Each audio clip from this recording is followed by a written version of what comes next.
Welcome, welcome, welcome. Waiting for the post-fight press conference to start for Chris Eubank Jr. versus Conor Benn 2. The event ended, I'm going to say about there it is right there. It ended about 45 minutes ago, and for those who don't know, Chris Eubank Jr. was dominated, and the narrative is that he was weight drained. I am not going to go that far out and say, oh, he's here. All right, let's listen in. Take your time out, like the video, subscribe. We're going to talk about everything and preview next week's card headlined by David Benavidez, Anthony Yard, Devin Haney, Brian Norman. And we're going to be here tonight covering the top ranked card. But let's get to this is live real time. Yeah, I've been through hell and back to make it here today. The sound is not on me. I genuinely thought that regardless of the issues that I've been dealing with, I would be able to go in there and win. Use my boxing skills, use what you guys saw in that first fight to beat Conor Benn. From that first round, I realized that I was mistaken. But it's okay. You know, I'm a fighter. This is what I do. Regardless of the dangers and the risk, we go to war. That's what we do. I tried my best. Conor Benn put on a hell of a fight. He had a great performance. He did everything that was asked of him, and I congratulate him for his performance tonight. I'm not going to answer too many questions, but you guys, yeah, go ahead. The sound is on their end, not mine.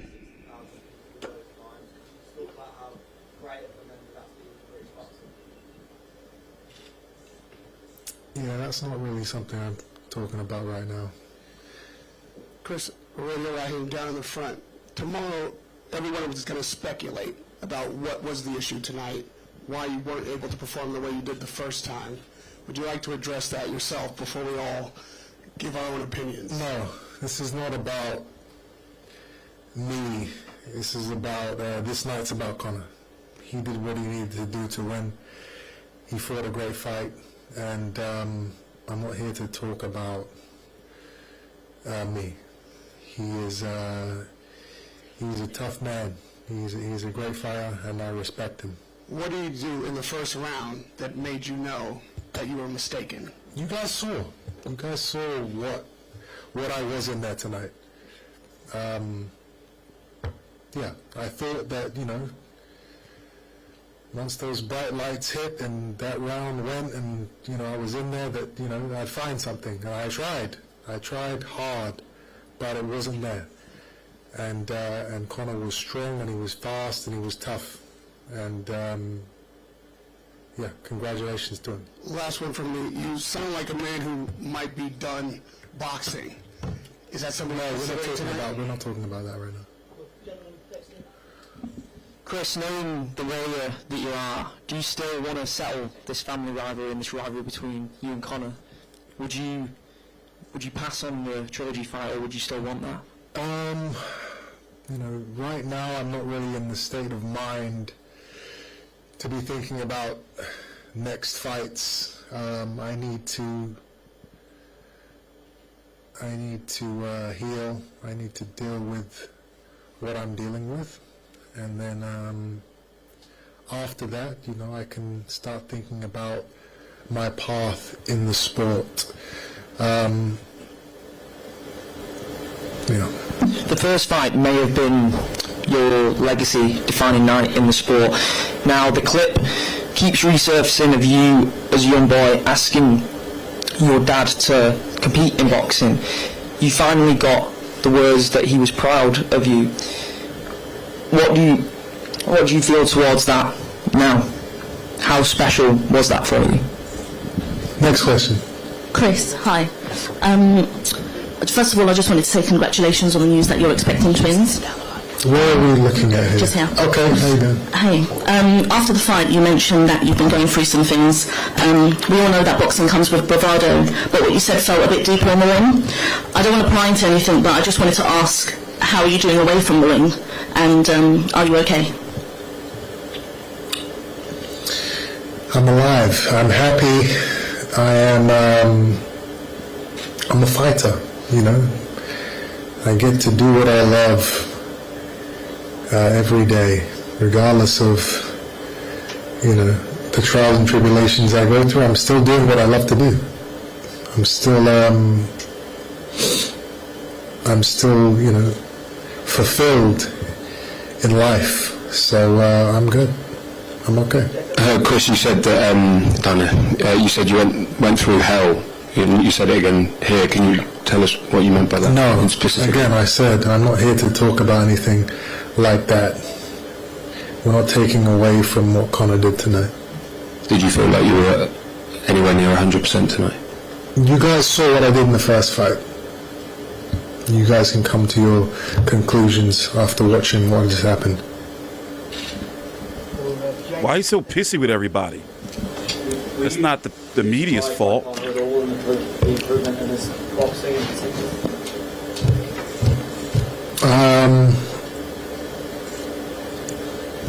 He had a different strategy.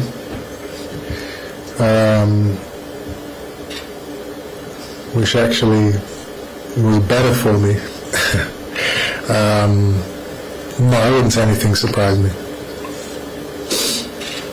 Hi Chris, you said Conor Benn gave you respect the next night as a fighter. Does he have your respect as a man now? No, he gave my respect from the first fight. You know, it's you share a ring with a man for 12 rounds or 24 rounds now. Of course you have that respect for him. Chris, at the end of rivalry, we obviously like the fighters embrace tonight. There was an embrace between you and Conor. What was said between the pair of you? Can you share what you were saying to him, what he said to you? I told him we'd done something that no one's ever done before and no one's ever going to do again. And yeah, he should be proud. Any closing remarks you want, Chris? No. Ben? Look, all I would say is guys, I'm gone. all I want to say is what Chris went through in camp. He won't want to talk about it, but the things I saw, he did incredibly well to get in the ring tonight. And I just want to say, he's the reason this has been so big. I know you don't, Mark. Chris doesn't want to see it, but I saw what I saw, and he deserves a huge amount of credit to get in there tonight. It was an unbelievable spectacle again. Thank you to Turkey Shape. Thank you to all the media that turned out, and yeah, we'll see what's next. Thank you. All right, we got some time to talk. Eubank Jr., for those who got here, he had just came out not even, I don't know, probably about not even 5-6 minutes ago. He said he didn't want to talk about what's been going on with him. So it's like, then why show up to the post-fight press conference if you're not going to answer questions, or you're going to be nasty with the media like they did something to you? Ain't nobody do nothing to you except Conor Benn. You know, that's one thing I never liked about going to media events, is how like these athletes be trying to talk to you crazy. And it's like, motherfucker, I'm here doing my job. Like, you know, but anyway, let's talk about the fight. Eubank Jr. has always been an up and down fighter. One fight, he looks like he can be a world champion. Another fight, he looks like he did tonight. Now, the common narrative right now going on is that he was drained. I'm not quite sure of that. I mean, yes, you know, at 36 years old, he spent majority of his career. Let me go show you before we wait for Conor Benn and Eddie Hearn to come out with a big ass smile on his face. He spent majority of his career above the 160-pound limit. Now, when you look at it, say, for example, even if it's just a little bit, look, all these fights above 160. Then when he started really competing, and trying to go after their championship, Billy Joe Saunders. By the way, I covered all of these fights. I was around for this. I have videos out there on another channel I was on of me covering these fights. My phone is going off like a motherfucker. But anyway, what I'm saying is he's got more fights over the 160-pound limit than he does at 160. So in this case of this fight, he weighed in at 159.1 pounds. Tied for the lowest. Was it the lowest or the second lowest? It's the lowest he's ever weighed in his career. No, excuse me. 158 and a quarter against, this is his first fight when he started going after titles. Official 160-pound run. So this is the second lowest he weighed in his career. And then, you know, he's known to have a history of, let me see if I can find the video. Here's the weight. He's known to have a history of cutting weight late or close to the fight. So, for example, this is from the other day. This is from the other day.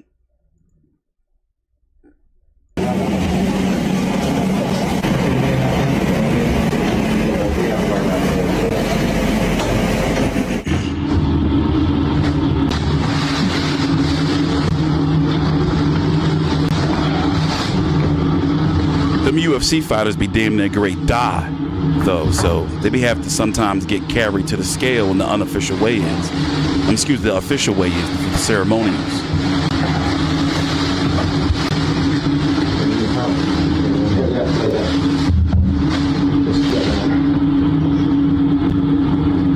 You know what I don't like that fighters do? They'll say some shit like, you know what, this is his night tonight. I don't want to make no excuses. And then they'll keep going that for a little bit, and then they'll say some shit like, but you be the judge of it. You saw me in there. Did I look the same to you? It's like, motherfucker, you said you wasn't going to somebody's here. The press conference is back. It's like, you said that you wasn't going to make excuses. So Eubank at the end of his post-fight press conference about, I don't know, 5-6 minutes ago, he was like, you saw me. You know, did I look? Oh, he just came out in his draws. He winning. Came out in his, what's the UK term for underwear over there? I know the females is knickers, right? Knickers, not niggers. Knickers for you bigots out there. Well, let's listen to some questions, see what they're talking about. Okay. Conor Benn stock has rose, though. Remember, he's better. I believe that he's better after these two fights. He fought the bigger man. He's become a better boxer overall. And from my understanding, Eubank had the choice to make this fight at 163, and he chose 160. That's the rumor that's been going around. They said it on the broadcast at one point in time. Trousers, just trousers? Well, ladies and gentlemen, just a remarkable two fights. The first fight, obviously different to the second fight, a fight where we needed to stay calm, fight with no emotion, follow the game plan. I thought Conor Benn was just sensational tonight. Matchroom needed this win too. And just a massive victory, stepping up 2 divisions, fighting a middleweight, and I guess becoming the first Ben to beat a Eubank man. Sorry, mate. And now we move on to do what he hasn't done yet, which you did, which was to win a world title. But before I open to the floor, I just want to say how proud we all are of Conor Benn. It was probably only a year ago, honestly, where you talk about on the floor, this guy was completely finished, mentally, emotionally, financially, and he never stopped fighting. He never stopped training, and he never stopped fighting.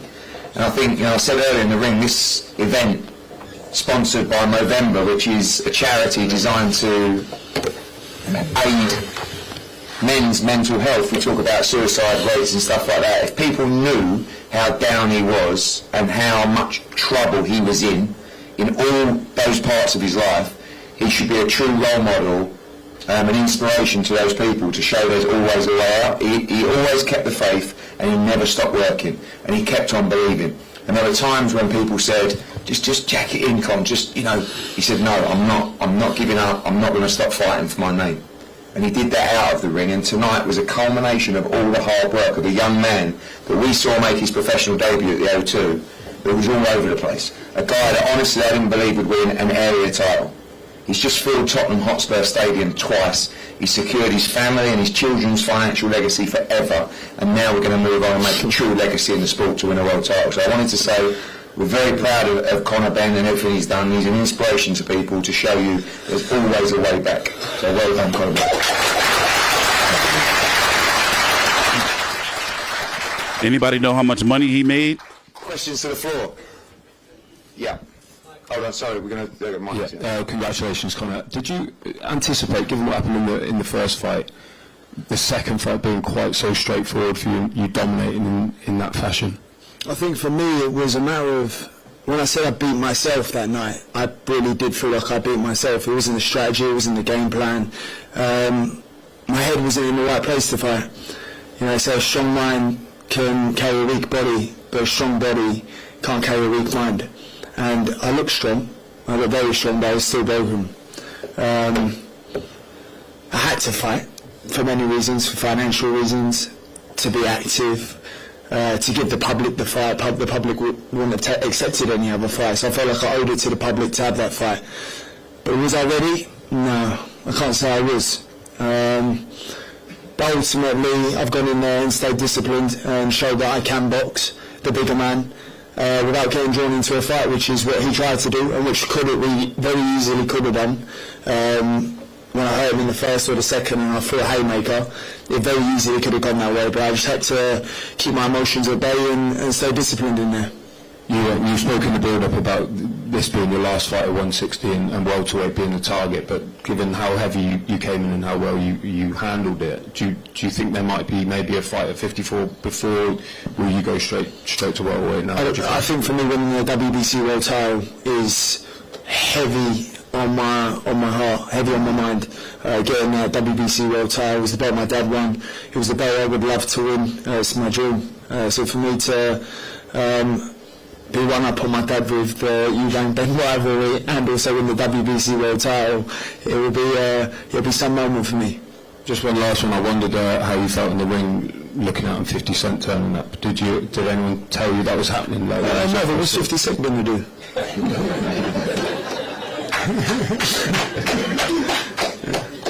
Conor, a contrast of emotions. Only a few months ago you were obviously very down after the first fight. You've been through a hell of a lot. Does tonight almost feel like light at the end of the tunnel, where you just walk through that door and you know it's all worked out? I feel like I'm going to go home and cry.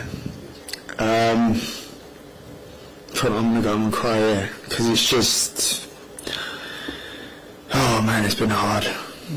Facing my first loss, coming back from adversity, things you've got to do. As a man, you go through things in life and you don't know why, but you just have to keep fighting. Staying in shape, staying in the gym, turning up when you really don't want to turn up, facing your own demons every single day. You know, that's the hardest fight, really. You have to live in your head every single day. You know, getting in the ring for 36 minutes is no problem. After the first fight, obviously in the first one you used a lot of emotion. How did you manage to channel that for the rematch? Because tonight you were very composed, you didn't smother your work, you used the jab effectively. How did you manage to switch back and almost take that emotion out of it to make sure you won? It was the chip on my shoulder. People saying, oh, you can't box, you can't do this. It was like, alright, cool, we'll watch then. Because ultimately you say I can't do it, that's because you can't do it. I can do it because I'm set my mind to do it, and that was my fuel. I wake up in the morning and go, oh, what, people think I can't box? Or people think I can't out boxing for 12 rounds? Watch me. And that was my fuel. Everyone has their chip on their shoulder that gets them going and gets them out of bed. That was mine for the camp. Conor, Radio Rahim down in the front. Last time we sat here, you were gutted because you couldn't get the knockout. You said it was just out of your reach. Tonight the same. You got closer tonight, but is it still going to haunt you, even in victory, that you couldn't quite get the knockout finished? I did say early on in the week there was going to be a systematic beatdown, and that's what I've done. Eubank said in the first round he knew he had made a mistake tonight. At what point in the fight did you know that he had made a mistake and this was going to be your night? When I hit him with that right hand. That's when I knew I don't think he recovered. There was a body shot through in there early on, and I just targeted the body early on, the stiff jabs to the body, the rights to the right hooks to the body, the straight right hand to the body. It broke him down. And that was my strategy going in and staying disciplined. You were right, you took his soul in the first fight as well. Yeah, I did. You were shouting something to him at the end of that round. What were you saying? I was just saying, it's easy work. Is that all you got? It was easy work. But the fight could have easily been the same fight if I hadn't been disciplined. There was moments in that fight where I was like, well, you want to go? Well, let's have it then.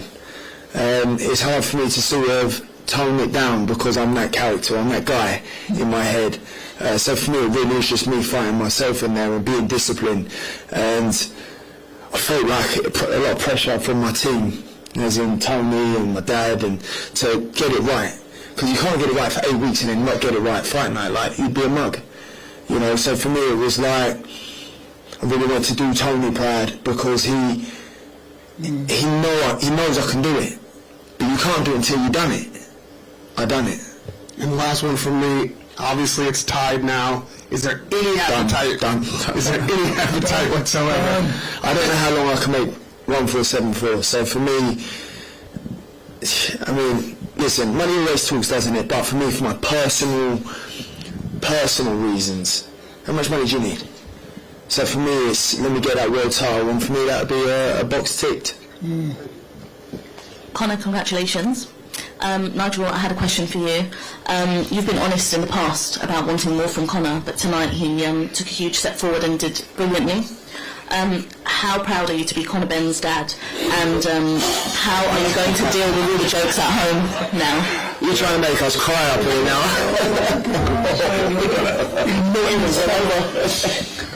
Thank you for that, because this actually, I don't know if Conor knows, but this is actually my last training camp. I won't be coming over no more. I've been coming over for spending like sometimes 6 to 8 months of the year here. I can't do it no more. I've got 3 lovely kids in Australia that need me. I've got a lovely wife who stood by me through thick and thin, and me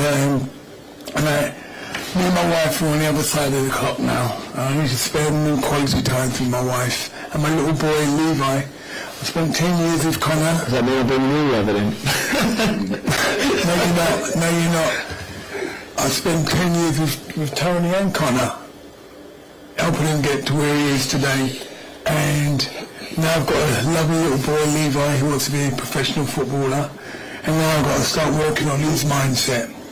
Conor's in good hands. Got Tony, Lee, Pedro, Dan, Justin, Kaleem. They've got an unbelievable team and a lovely wife as well, Vic. And so I'm leaving them in good hands, but I've got to spend my time with my wife, who stood by me through thick and thin and loved me through everything that I went through. And I thank you, Caroline, because you actually made me the man that I am today. Without you, I don't even know I'll be here. Wow. So, thank you. But no, you just got a 6-pack back. And she wants me to keep it for her. Conor, what does it actually mean to you personally and for your dad to win this battle and win it for the Benn family? Do you know what? I'd say it would be on par with winning the world title for me, winning tonight. It meant a lot to me. You think 3 years of my career, this has been the fight. Family feud, it's generational, it's never been done before in history, so to forever have that win means a lot to me, and it'll forever be cemented in history.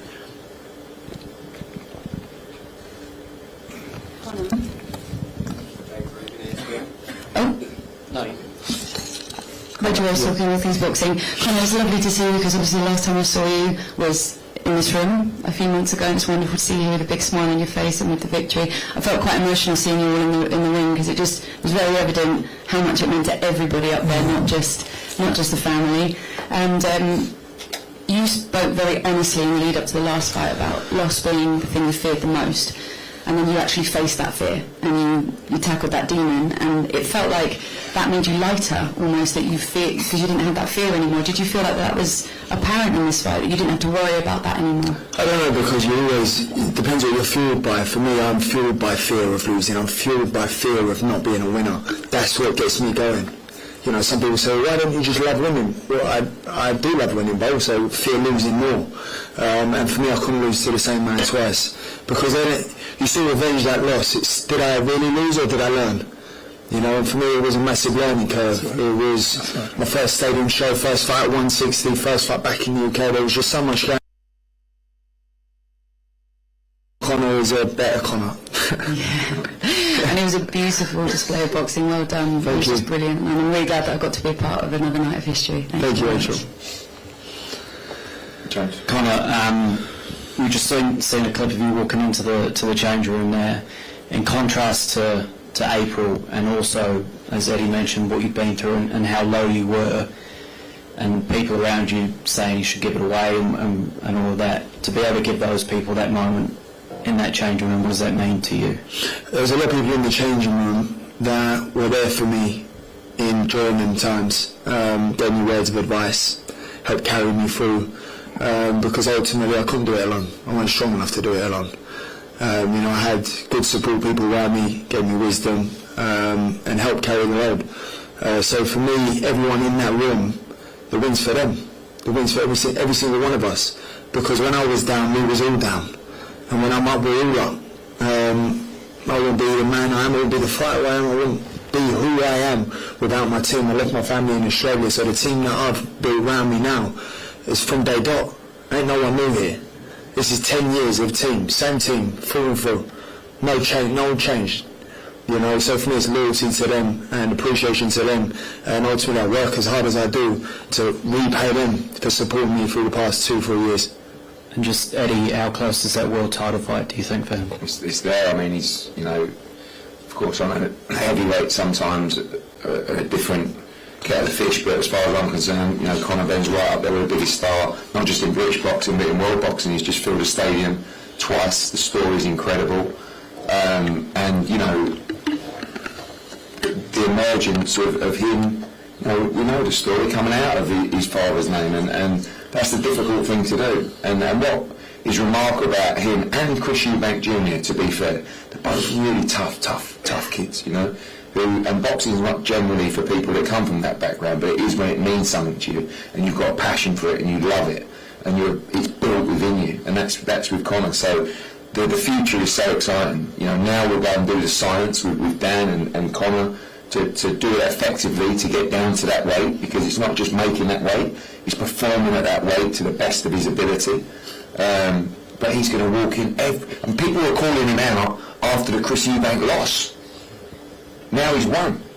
I mean, like, with all due respect to Haney, Norman, Rolly Romero, Luis Crocco, who we represent, this is the star of the 147-pound division. This is the money of the division. That's why everyone's calling him out. So we're going to be just fine. But Conor's right. You know, I didn't agree with all of what he said, because he kind of said, I've got the money now and that's not as important. Sure, come Monday, that'll be a different conversation. Of course it will. But it sounded good though, didn't it? Yeah, I was actually thinking, well, this sounds good, but then I thought, don't be silly. But the reality is he's right. Now, you can't, people talk the legacies World Championships, it is. That was legacy tonight. That was legacy in April. Those scenes, I mean, those drummers up there to Phil Collins, and even Eubank coming out to 50. Where do you see stuff like that? It was unbelievable. But I know that every time he trains in his gym at home, he's got that WBC belt that his dad won up on the wall, and he's looking at that every day and he says, I'm going to get one of them.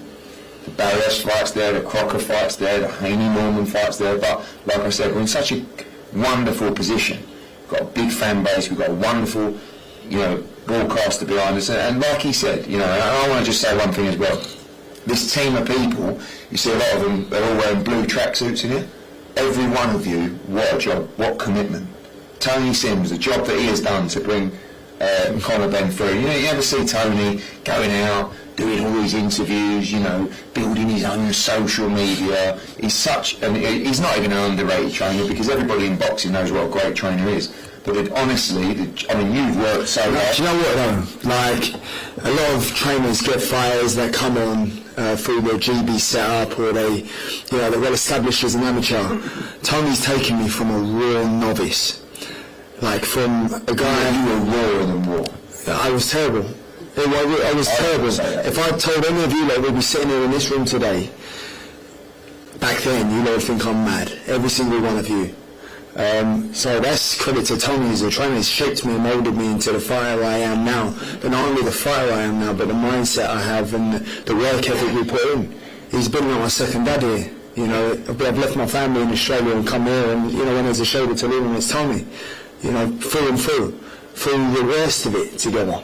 Now we're sitting there through hard work and perseverance and diligence to make sure that even through the bad times we see it through together. Because it was a bad time for me and Tony, so it's real news for me and Tony in here today.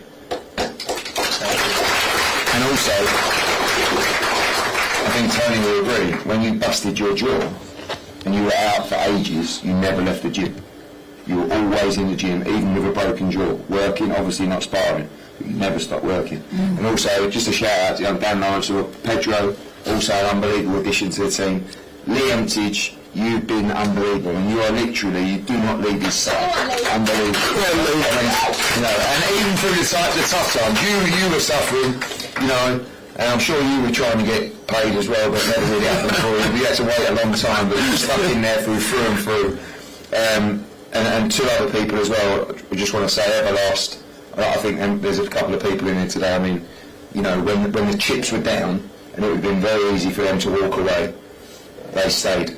And as I said to Michael Murray tonight, thank you, that'll always be remembered, and we look forward to the new contract negotiation as well. That was a joke, a little bit of a joke. And also DAZN, who, when it was easy to turn you back, and like everybody else, and go, no, let him get on with his appeal, and then we'll deal with it later. I went, no, we're going to back him, and they won tonight as well, so thank you to those people.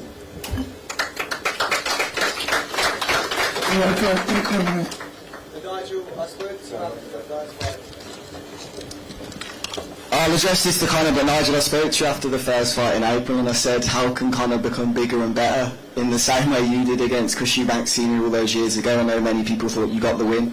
He did just that tonight, was bigger, was better. So Conor, this one goes to you, but Nigel, feel free to jump in. How good does that feel? It feels great, mate. It feels great. There's not really much more I can say.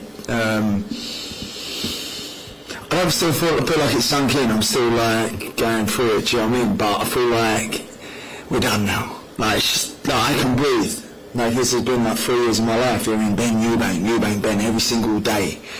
So for me to sit here and go, yeah, it's done, and I've ended it on a win, that chapter closed, let's just move on now. Conor, congratulations with the win. Would you say the experiences from the first fight allowed you to perform as well as you did tonight? Yeah, do you know what? If I had performed exactly the same and done the same thing first time round, I would have classified the first fight as a loss. I would have gone, well, what did you learn? What's the whole point here? If you don't adapt and you don't change, you don't grow.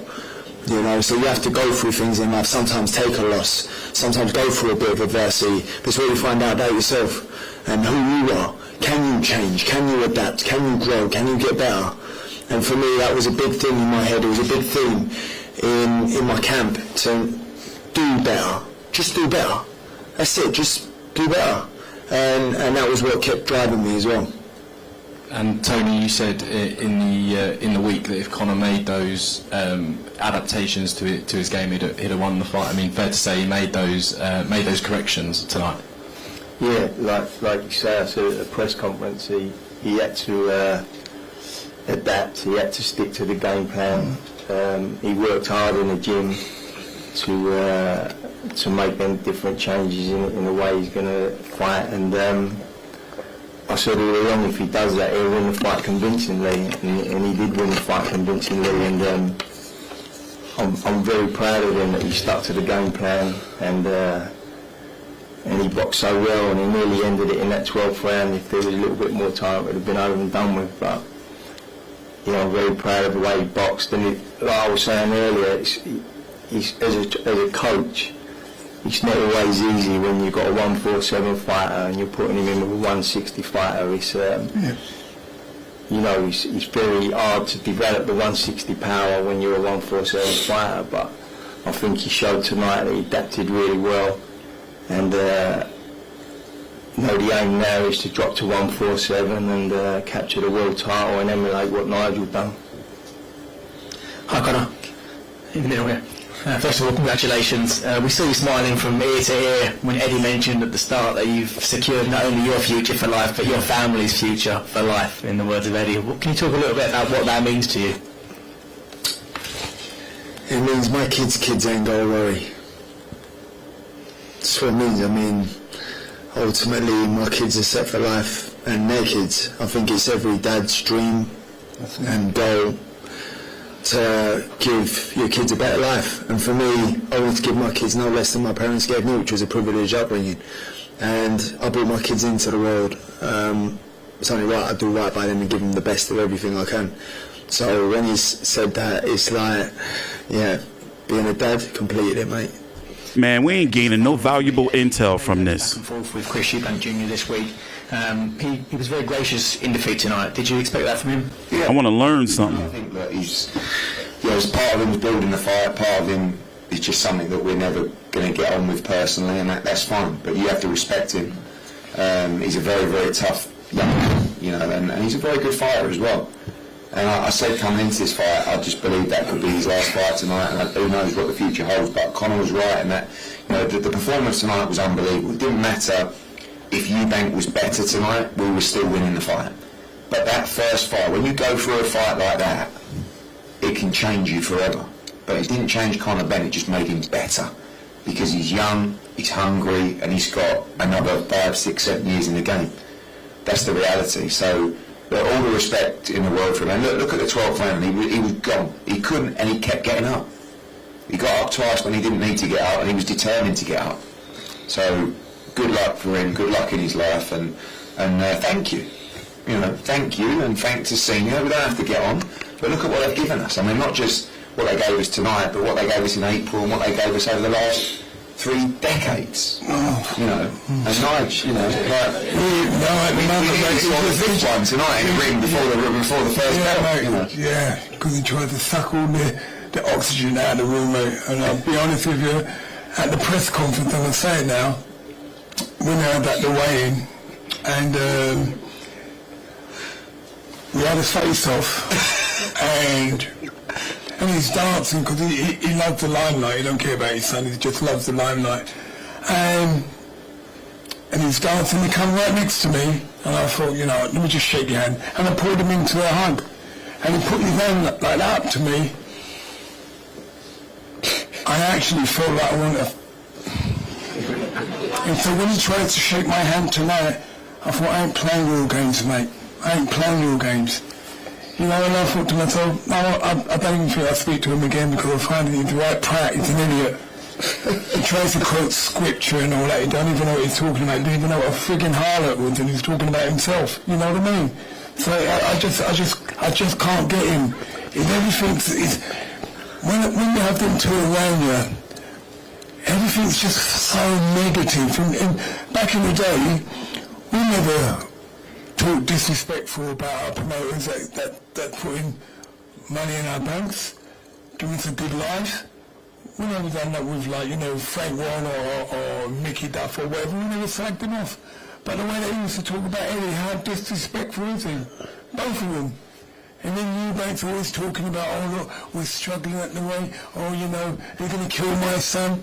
Mate, he's been a middleweight for how many years? Been an RBO champion? But as soon as he fights the welterweight, oh, we have problems. Always bloody moaning. Always, until I'm sick to death of them, to tell you the truth. And I'm glad it's over. I'm glad it's over, that we don't have to hear about him anymore. Thank you.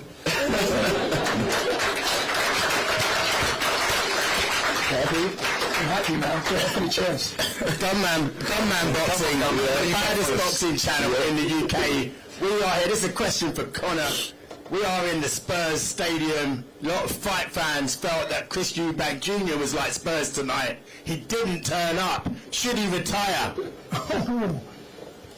I mean, he's got more important things to worry about. He's won in life with getting his twin boys. So, you know, if I was him, I would look at boxing, see what reasons he's boxing for, because ultimately he's a dad of two now. So, you know, that's always a priority. And yeah, I think he should obviously look. It's not down to me to say should he retire, should he not retire. That's between him and his team. But he's got bigger things, like life happening right now. Father Time is unbeaten, and you were peppering him like a sirloin steak at times at will. Good on you, mate. Like, can you genuinely see him fighting again? I can see him having a rematch again. Asking for a rematch, but ultimately, I think we should just let it lie now. No, just let it lie. We've done what we had to do. We sold our stadium twice.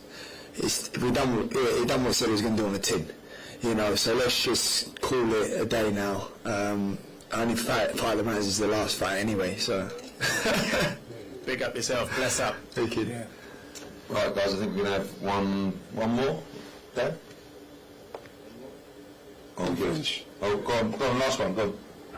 Yeah, I've just got a final one for Conor.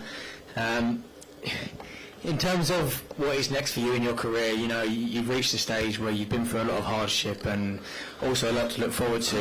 At that 147 division, what do you think the sort of the mindset is going to be going into these next few fights? You know, you have to go through a lot of things to get back down to that weight, of course. How do you think you can manage that, and how do you see that going? Yeah, I mean, it's going to be hard, of course, making 147. I've not made 147. I've made 152 a couple of years ago. I've not had to make championship weight 147 for a while. So, yeah, it's going to be challenging, but ultimately it's what we do, you know. But I won't be posting videos of me in a sauna blanket. And on that note, big round of applause for Conor Benn. Unbelievable performance. Thank you to everybody for your support. Hope you enjoyed the two fights. Have a great rest. We'll see you. And that's my concern is what's it going to look like at 147 for him? He hasn't been at 147 since April of 2022. That was against Chris Van Herden. I believe that they're going to, knowing Eddie Hearn, they're not going to just throw him at 147 in some big significant fight. He's going to have some, I guess you can say, tune-up fight at 147 to see how he makes the weight, to see how he feels in the ring. But he's not going to just go into no significant fight at 147 pounds. I just don't see that happening. Now, as we talked about in my post-fight video, it's a lot of different ways you can look at this fight. By the way, where's the scorecards at? I had them up here somewhere. There you go. There's so many different ways you can look at how this fight went. You can go for the low-hanging fruit to say that Chris Eubank Jr. was drained. He weighed in at 159.1, the second lowest from my understanding as I look at the BoxRec weights of his career. You can look at it like he took a pretty significant beating in the first fight. Wasn't his jaw broken? In fact, let me see if I can find that image. And maybe he fought more cautiously, because having your jaw broken, man, I haven't had it done to me. But I know from watching boxing and the many fighters that had it done, they tend to fight differently afterwards because they don't want to have to deal with not just the injury, the recovery from the injury, the real for real drinking through a straw, not able to lay on the side of your face. So I'm wondering if that's what it was, like he was gun shy. I mean, if you look, he didn't gas out, but then again, he wasn't really throwing any punches. So as far as the third fight is concerned, you know, listen, when you win that way in that type of fashion, he dominated. Arguably, he won every round, right? Let's see here. Let me look at this scorecard here. Let me zoom in on this. Give me 1 minute. How do I do this? Hold on, I'm gonna zoom in because I'm getting old, man. So gotta make sure my eyes, gotta preserve them, you know. By the way, that Top Rank card starts in about 15 minutes over on Tubi and Roku TV. Rafael Espinoza. Here, let me zoom in on this. There you go. There you go. Is that better? That's better. All right. So let's see here. Howard Foster, of course. John Layton and Marcus McDonald. Foster gave Eubank round number 8. So did John Layton. He actually gave Eubank, he gave Eubank 4 rounds. Okay. And Marcus McDowell gave Eubank 2 rounds. Me personally, it was hard to find 1 round for him. You know, he just wasn't doing anything. Now, as far as what I was saying before about the low-hanging fruit to say he was drained, because that's what everyone's saying, is that he looked like a zombie out there. Or was it because he got his face wired shut and subconsciously he was concerned about the power of or what he experienced in the first fight? As far as Conor Benn is concerned, wasted this 50 Cent performance. You know, I hate rap entrances. I hate them because it just sounds like a whole bunch of mumbling and it's just all off beat. But I like this one. I like this one. And who would have ever thought that you would see 50 Cent and Chris Eubank Jr. in the same space? Weird. Like Twilight Zone type shit. And he's trying to dance and he all off beat, trying to flow with it, you know, weird. But anyway, I honestly don't want. That's a big thing too, Orm. Yes. How the fuck is Bomac back in the UK? Remember, he was booked for like what, 2-3 months over there? Remember that? He had a gun over there? And apparently it was a mistake or something. But how the fuck is he back? Listen, Bomac got some powerful people behind him. But then again, you know, people don't think about it. But Bomac's a millionaire. You'd be surprised he just walk around a regular old fat dude. So, you know, got some pull somewhere, you know.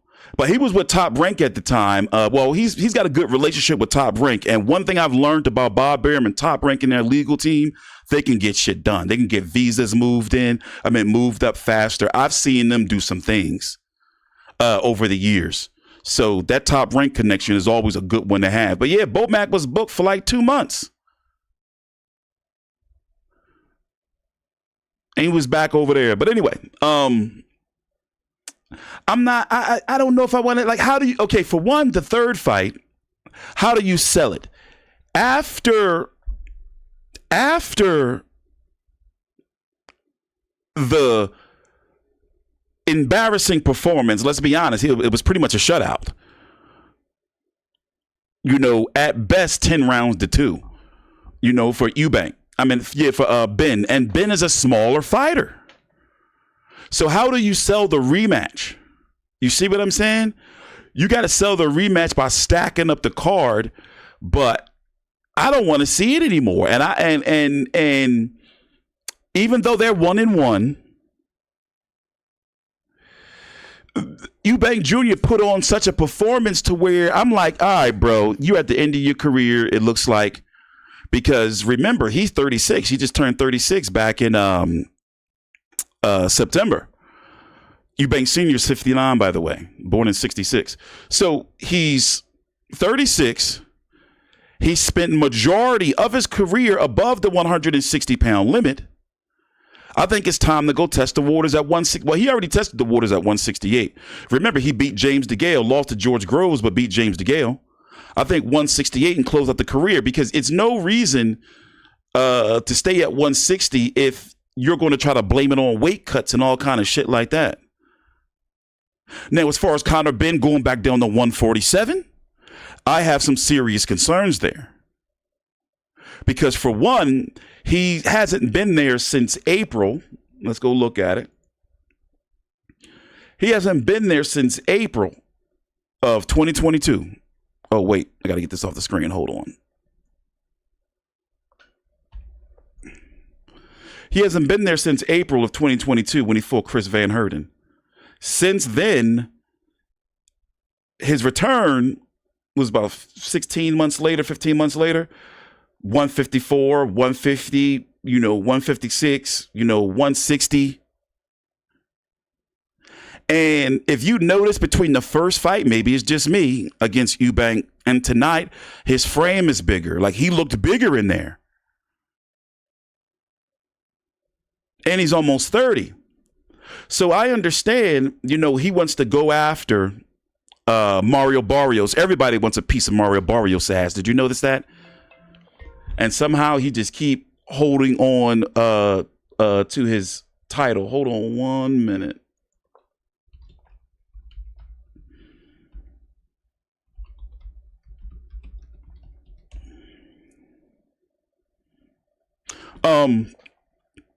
Brian Norman is going to be taking on Devin Haney next week. Listen to this. I didn't know that Devin Haney was the underdog, but we're going to talk about that later on. So do you think that Conor Benn can beat Brian Norman from what you've seen tonight?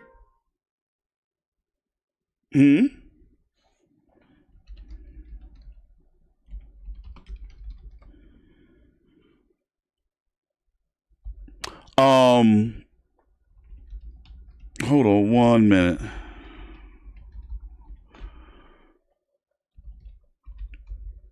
One minute.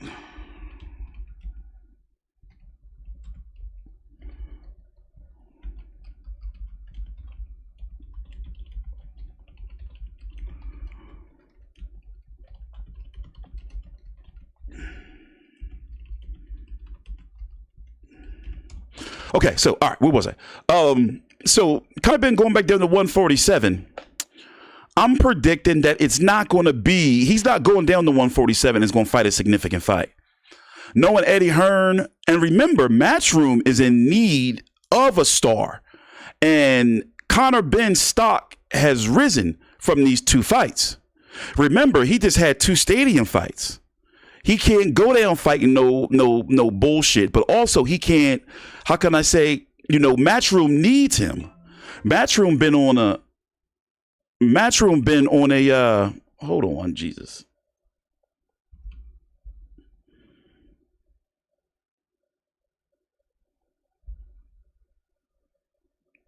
Matchroom's been on a slump with their fighters getting beat, and they haven't really had somebody to be like a real breakout star. And remember, AJ's on his way out. So Conor Benn going down to 147, it's going to be really interesting to see who he fights. And I'm expecting for him to be back at that weight. I mean, his next fight, you want to keep him out too long. So what, March, April? Now, what I was doing before I had to order my food, the 147-pound champions are all booked up. Once again, Devin Haney is fighting Brian Norman. Brian Norman is the WBO champion. Mario Barrios is linked to Ryan Garcia. That fight's supposed to be announced or could be announced anytime soon. Manny Pacquiao is linked to Rolly Romero. However, Manny Pacquiao is also in talks to fight Mayweather on Netflix. Lewis Crocker, his mandatory is going to be the winner of Liam Parrow and Patty Donovan. That's taking place in January. Me and Big J are going to do a preview on that. So if those guys are booked up, who, would it be? And remember, as far as PB, now let's think politically. As far as PBC is concerned, Rolly Romero's belt is highly valuable to them. I don't think they're going to fight Conor Benn, to be honest. So if you eliminate those guys for his next fight, his return to 147, sometime in the spring of 2026, looking at the rankings, who could it be? Would he fight? Oh, you got Jack Catterall. How would that go? I think that would take Saudi influence. I don't think that Eddie Hearn would just put that fight on himself, because he would try to build them up separately.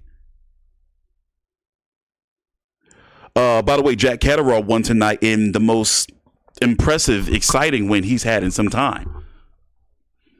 Overall, I rate the card. I came in with a rating for the card as a B minus, not a B plus, but a B minus. Finishing the card, and I watched the entire card.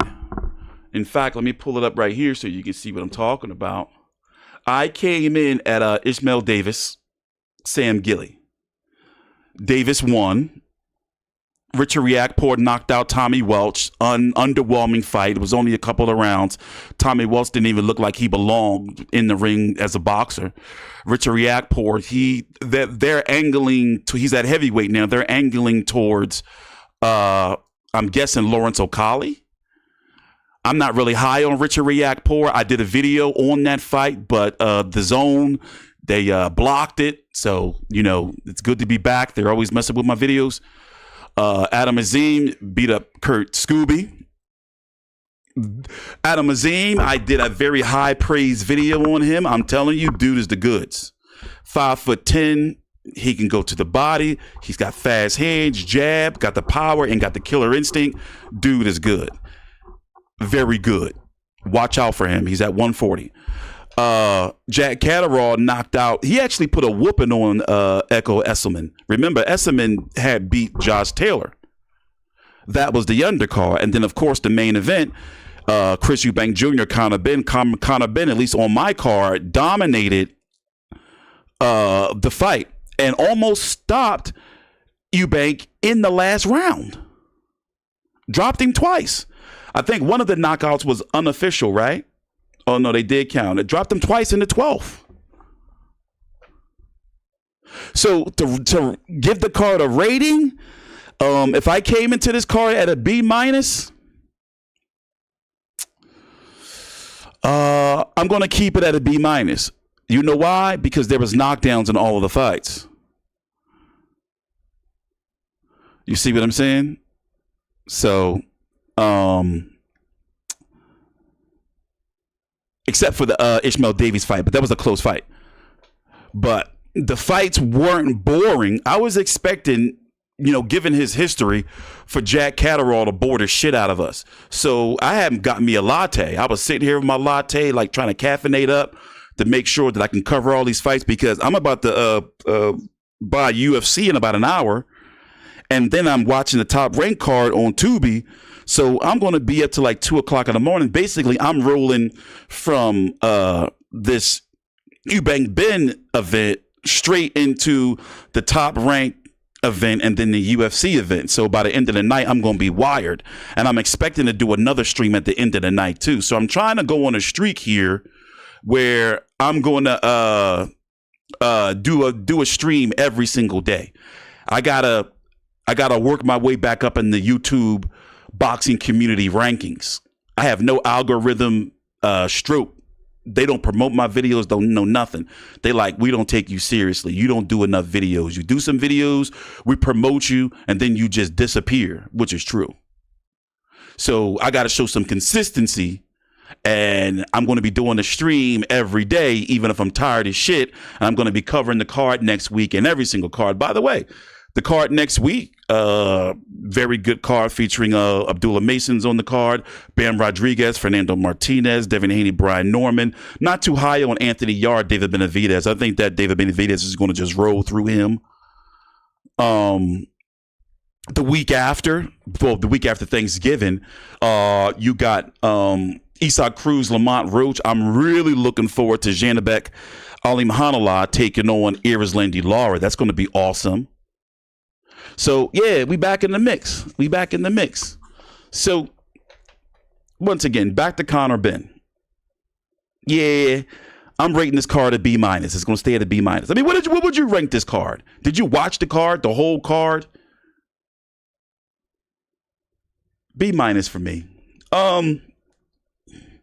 We're trying to find a logical opponent for Conor Benn for his first fight return at 147. Alexis Rocha. If they want to go after Karen Chukazian. Rashidi Ellis. Shakram, who just got a win, I believe it was yesterday. Gayasov.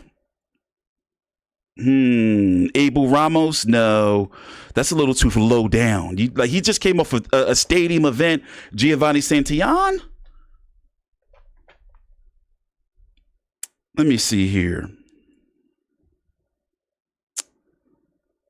Aglilas Kavalauskas or this dude right here. This is the dude that got the gift over Kavalauskas. Kavalauskas was winning. It's not going to be Barrios next because Barrios is going to be fighting Ryan Garcia. Remember, these guys, the champions are already booked up in some way, shape, or form. Brian Norman's taking on Devin Haney next week. Mario Barrios and Ryan Garcia are going to be fighting. That's the WBO and WBC belts right there. Then if Ryan Garcia wins and Devin Haney win, they're supposed to be fighting in a unification. That's pretty much already done. Ruler Romero is linked to Manny Pacquiao. If Manny Pacquiao don't fight Floyd Mayweather in the rematch first on Netflix. Liam Parrow, Patty Donovan, they're the mandatory. The winner of that, they're fighting January the 16th. They're going to be the mandatory for the IBF, Lewis Crocker, and the IBF don't play around. They order their mandatories, and you will fight your mandatory, or you will be stripped. Then you got Jack Catterall, but does Conor Benn go back down to 147 after not being there in 4 years and just go straight into a Jack Catterall fight? I don't think so. You know, the rematch against Alexis Rocha and Raul Curiel, I believe that's how you pronounce his name, is going to be taking place, I believe, in January as well. So it's going to be really interesting to see what his next fight is going to be when he does return. But as far as Eubank Jr., once again, to wrap up this video before the top rank card is already starting. In fact, let me pull up the link here. Eubank needs to be done with 160 pounds. Move up to 168 if he's going to say his weight issues.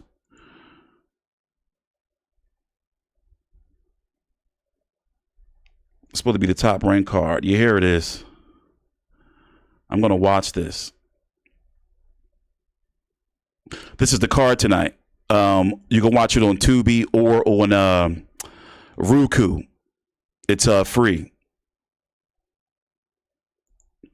So Eubank needs to go to 168 or call it quits at one. Just call it quits. If he's going to say it's the weight, then it's time to hang it up at 160, move up to 168, where he could possibly have some success. After all, the champion, the undisputed champion, not saying he's going to get the fight because they're in the same camp. The champion is Terrence Crawford, and what I'm saying is Terrence Crawford was a 147 pounder, then a 154 pounder. So you got some fights up there for Eubank Jr. like Diego Pacheco, Jaime Munguia. And I'm talking about after he has a couple of fights to build his confidence up there. You know, Beck the Bully, Colin Simpson, William Skull. Ew, that would be a nasty fight. Vladimir Shishkin. Because he says he doesn't want to retire. So with that being said, let me get out of here because I want to watch this top rank card. I want to see their production quality and everything like that. Remember, they still don't have a network, but they've been keeping their fighters busy. And a lot of people don't know that Top Rank has had their own channel for some time. Over on Tubi, Roku, and I believe it's another platform as well, where they show like classics. So, all right, I'm going to see you guys later on. Let me see. What do y'all saying in the chat? Can we get a link in the chat? Oh, yeah. All right, I got you. Hold on. I'll put it in the chat right now. Where's it at? It's on the Top Rank page, but also it's on Tubi as well. Here, let me see. Can I put it in the chat right here? Yes, I can. This is the one for... Oh, that's not it. Hold on. I'm putting the link to the Top Rank card in the chat. This is the Roku link I just put in the chat, and I'm going to give you the link for Tubi. This is where I watch because I put it on my page. By the way, this is my Twitter. The link is down below in the description box. Where is it at?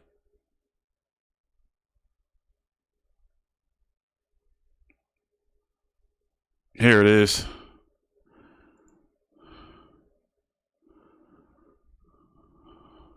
See? Top Rank Classic. So let me get you the link.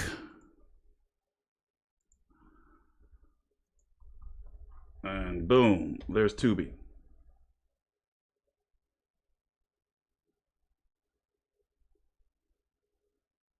Boom. All right, I'm getting up out of here. I'm going to see you guys later on. Take your time out, like the video, subscribe.